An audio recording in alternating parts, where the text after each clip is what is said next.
오늘도 우리 사는 이야기 찾아주셔서 감사합니다. 사연자분이 보내주신 이야기 시작해볼게요. 정말 기가 막힌 얘기를 해볼까 합니다. 전 고아입니다. 그냥 부모님이 없는 줄 알고 자랐습니다. 제가 기억이 날 때부터 저는 늘 혼자였고 보육원에서 자라며 선생님들이 부모라 여기며 살았습니다. 혼자인 제가 할 수 있는 것은 공부밖에 없었고 학교에서 그나마 따돌림 당하지 않으려면 공부라도 잘하는 학생이어야 했습니다. 열심히는 했지만 비싼 사교육을 받는 아이들을 따라갈 정도는 아니었습니다. 높지 않은 선에서 제가 가고 싶은 대학을 갈 수 있는 정도의 수준이었고 저는 국립대학교 사범대를 선택해서 선생이 되고자 했습니다. 학비는 후원해주던 장학금으로 해결하고 생활비는 아르바이트하며 공부했습니다. 다행히 그 지역에서는 덕망이 높은 보육원으로 소문이 나서 후원이 끊기지 않고 잘 받을 수 있었습니다. 임용고시가 한 번에 붙었고 어린 나이에 선생이 되었습니다. 이제 제가 받았던 은혜를 갚을 차례라 생각하고 아이들에게 정말 좋은 선생이 되고자 하였고 제가 살아온 보육원 아이들도 제가 후원했습니다. 처음 선생이 되던 날 보육원 원장님이 아닌 누군가에게 자랑을 하고 싶었는데 그럴 수가 없었습니다. 가족이 없었으니까요. 기분은 좋았지만 뭔가 공허했던 기분이 들었던 기억이 납니다. 아이들에게 정말 잘해주려 열심히 노력했는데 정말 말을 안 듣는 한 아이가 있었습니다. 맨날 친구들과 싸우고 시비 걸고 도대체 중학생이 어찌 이럴까 싶은 아이였습니다. 더 애정을 가지고 돌봐주려 했으나 엇나가던 아이였습니다. 한 번은 친구와 싸우기에 제가 말린 적이 있는데 말리다가 맞은 적도 있었습니다. 그래놓고는 죄송하다고도 안 하는 사회성이란 없는 아이였죠. 어떤 부모님 밑에서 자라고 있나 싶어서 생활기록부를 봐도 특이한 점은 찾지 못했습니다. 단지 부모님의 나이가 좀 많다는 것 뿐이었죠. 막둥이인가 싶어서 알아보니 그것도 아니었습니다.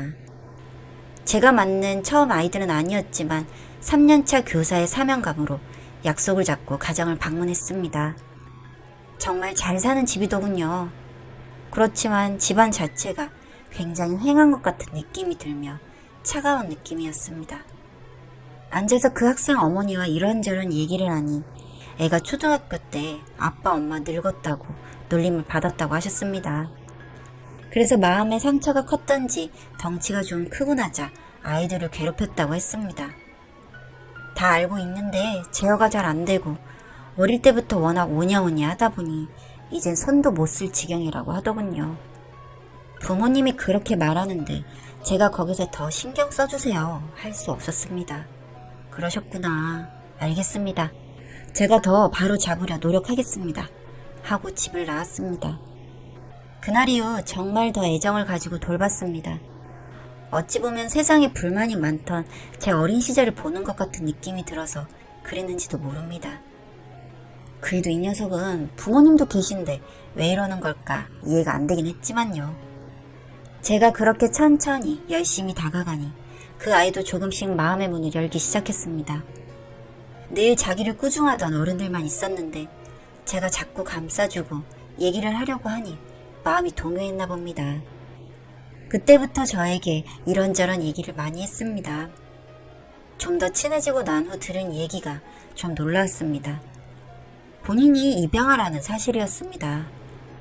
전혀 학적에는 그런 것들이 남아있지 않아 생각지도 못했는데 네가 잘못 알고 있는 거 아니냐고 하니 초등학교 때 이미 집에서 찾은 서류를 보고 알았다고 했습니다. 마음에 상처가 많은 것 같아 제 마음도 좋지 않았습니다. 그래서 나는 보육원 출신이고 부모가 누군지 모른다 했습니다. 그랬더니 놀라 하더군요. 그런 걸로 키워주신 부모님을 미워할 필요 없고 안 좋게 생각할 필요 없으니 만족하면서 사는 것은 어떠냐고 물으니 아버지가 본인 자식 못 잊어서 데리고 온 거라는 말을 했습니다. 마냥 어린애인 줄 알았는데 저런 말을 하는 것을 보니 뭐가 있긴 있는 것 같더군요. 일단 거기까지 듣고 헤어졌습니다. 그러던 어느 날 전화가 왔습니다. 아이 어머니였죠. 한번 만날 수 있냐고 하기에 무슨 일인가 싶어서 알겠다고 했습니다. 만나서 하는 말이 요새 아이랑 친하게 지낸다고 하던데 애가 많이 좋아졌다고 고맙다고 하더군요. 그래서 그냥 해야 할 일을 한 것이라고 말씀드렸습니다. 그런데 갑자기 보육원 출신이라고 들었다고 하기에 너무 놀랐습니다. 아이가 얘기하던가요? 물으니 그렇다고 하더군요. 자기도 그런 데서 데리고 왔냐고 물어서 깜짝 놀라 그런 건 어떻게 하냐고 물으니 선생님이 보육원 출신이라 얘기해줬다고 해서 알게 되었답니다. 처음엔 좀 민망했습니다. 역시 괜히 말했나 싶기도 하고요. 그렇지만 살아오면서 한 번도 그것에 대해 부끄럽다고 생각하지 않았기에 그냥 솔직하게 말씀드렸습니다. 보육원 출신 맞고 어디 출신이다 말해주니 갑자기 사색이 되시더군요. 뭔가 싶었습니다. 그런 후에 나이를 묻고 이것저것 대충 물으시더니 황급히 자리를 뜨셨습니다. 왜 그러는지 궁금하긴 했지만 그냥 아이 관련된 일이겠거니 하고 집으로 돌아왔습니다. 며칠 뒤에 또 연락이 왔습니다. 볼 수 있냐고요. 주말이라 좀 귀찮았지만 학생의 부모님이 티내지 않고 자리에 나갔습니다. 만나서 들은 말은 너무나 충격적이었습니다. 헤어진 후에 좀 알아보신 것처럼 혹시 땡땡 아니냐고 물으시는데 제 살아왔던 것과 너무 비슷했습니다. 그래서 맞다고 하니 갑자기 많이 우시더군요. 무슨 일인가 싶어서 왜 그러시냐고 여쭤보니 거의 30년쯤 남편과 결혼해서 살던 중 남편이 바람이 났다고 합니다. 그때 남편과 바람난 여자 사이에 애를 가졌고 본인 애가 없었기에 이혼을 요구했다고 하더군요.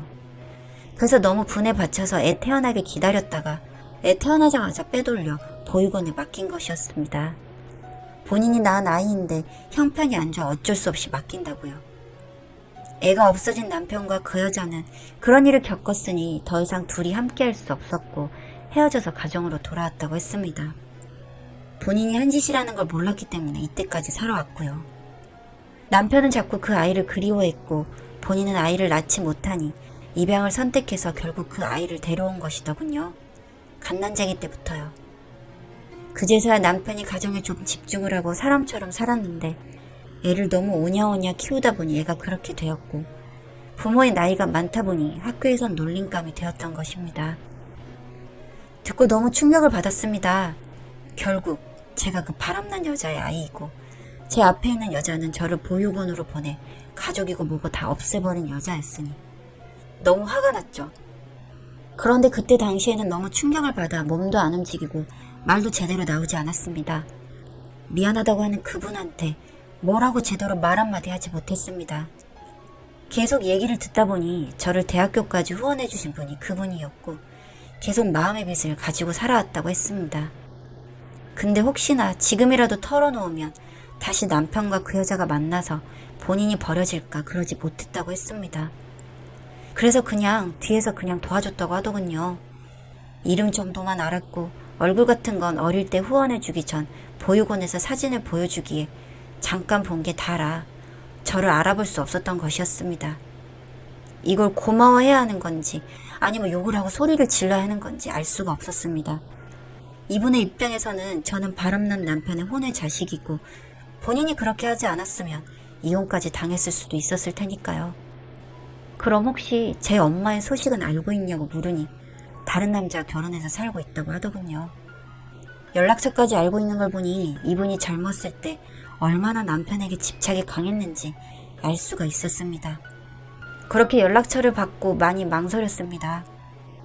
갑자기 저의 아빠, 엄마가 생겨버리니 정말 머릿속으로 많은 생각을 했습니다. 망설임 끝에 번호로 연락을 했고 혹시 만날 수 있냐고 물으니 이상한 사기꾼 취급을 하며 끊기에 문자를 보냈습니다. 사실은 이렇다라고 장문의 메시지를 보내니 바로 전화가 왔습니다. 당장 만나자고요. 그렇게 만난 제 엄마는 제가 봐도 저와 닮은 여자였습니다. 저를 보자마자 펑펑 우셨죠. 살아있어서 너무 고맙다고요. 어떻게 엄마 손 없이 이렇게 잘 자랐냐고 하며 도대체 어떻게 된 것이냐고 묻기에 대답하지 않았습니다. 이제라도 만났으면 됐다고요. 이미 가정이 있으신 분이었고 아이들도 있었습니다. 그냥 내 엄마가 누군지 정도는 알고 싶었다고 했습니다. 그러니 너무나 저한테 미안해 하셨습니다. 정말 미안하다면서요. 가정이 생겨버려서 미안하다고 하기에 절대 미안할 일 아니고 잘 살고 있어서 오히려 고맙다고 했습니다. 그렇게 눈물겨운 상봉을 하고 헤어졌습니다. 저도 큰 욕심은 없었습니다. 가끔 얼굴이나 보고 엄마라는 존재가 나한테도 있구나 생각하며 살면 그뿐이었으니까요. 그리고 나서 고민이 많았습니다. 제가 아버지한테까지 아는 척을 하게 된다면 제 학생의 어머니 입장이 곤란해질 테니까요. 그런 걸 알면서도 저한테 말해준 것이 마음에 걸렸습니다. 제가 스스로 알아낸 것이었다면 괘씸해서 뒤집어 엎었겠지만 이제라도 저한테 사과하며 진실을 얘기해 주었기에 많은 망설임이 있었습니다. 그리고 제 학생도 엄청난 충격을 받을 것이 뻔하고요. 또 아버지가 자기 자식 찾았다고 제 학생을 냉대하기라도 한다면 제가 견디기 힘들 것 같았습니다. 그래서 그냥 포기했습니다. 이렇게 살기로요. 그냥 그 학생과 친하게 지내며 가끔 집에도 놀러가고 아버지 얼굴이라도 보면 그게 어디냐고 생각했습니다. 한 가정을 저의 욕심으로 깨고 싶지 않았습니다. 그렇게 다시 만난 그분에게 제 심정을 얘기했습니다. 너무나 믿고 원망스럽지만 덕분인지는 모르겠으나 정말 악바리로 살아왔고 보내주신 후원 때문에 여기까지 올 수 있었다고요. 만약 아버지가 이혼하고 저희 어머니랑 저를 키우면서 살았다면 제가 얼마나 미웠겠냐고요. 그래서 그냥 이렇게 가정의 평화 유지하면서 사시라고 했습니다. 변함없이 아들은 제가 앞으로도 잘 돌봐드린다고 약속하고요. 그러니 엄청 우셨습니다. 저도 덩달아 눈물이 나더군요. 어떻게 돌고 돌아서 이런 상황까지 오게 되었는지요. 늘 생각했었습니다. 나를 몰라봐도 좋으니 그냥 내 부모가 어떻게 생긴지만 알았으면 좋겠다고요. 그래야 꿈이라도 나오지 싶어서요. 꿈에 나오는 부모님들의 얼굴이 맨날 달랐으니까요. 그 일이 있고 지금은 제 친어머니와 연락을 하며 잘 지냅니다. 가끔 만나서 커피도 한잔하고요. 그 집에서도 저의 존재는 비밀이겠죠. 그리고 그 학생의 어머니와도 가끔 만납니다. 만나면 아버지 사진도 보여주시고 있었던 일 얘기도 해주시고 그러시죠. 그냥 그걸로 만족하고 살고 있습니다. 지금의 저는 이렇게 살던 대로 사는 것이 두 가정의 평화를 위해서도 맞으니까요. 불행하다고 생각하지는 않습니다. 되려 너무나 감사할 때도 있습니다. 정말 한 번만 만나고 싶었던 제 부모님을 이젠 얼굴을 보며 살아갈 수 있게 되었으니까요. 아무도 모르는 이 비밀 한번 넋두리 해봤습니다. 읽어주셔서 감사합니다.